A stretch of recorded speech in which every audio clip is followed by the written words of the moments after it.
আমি যে রাস্তাটায় বাইক চালাইতেছি সেটা হচ্ছে গাজীপুর থেকে ময়মনসিংহ যে রাস্তা হাইওয়ে। এই হাইওয়েতে দেখেন একেবারে ফ্রি রাস্তা। রাস্তায় কোনো রকম অতিরিক্ত কোনো বাইক, অতিরিক্ত কোনো গাড়ি নাই, একদম ফ্রি রাস্তা। কারণ এটা হচ্ছে ঈদের পরে রাস্তাটা একবারে ফ্রি। আমি প্রায় 100 কিলোমিটার রাইড করলাম। 100 কিলোমিটার রাইডিংয়ে আমার চোখে তেমন কোনো গাড়ি পড়ে নাই যে সাইড দিতে হবে ঘন ঘন, ওরকম কোনো গাড়ি আমার চোখে পড়ে নাই।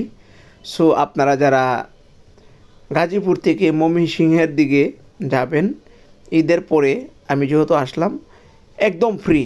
আপনি খুব রিল্যাক্সে বাইক চালাইতে পারবেন, বাইক চালিয়ে একটি বাইকের ফিল করতে পারবেন। সো সবাই ভালো থাকবেন। আমি পরবর্তীতে আবার একটি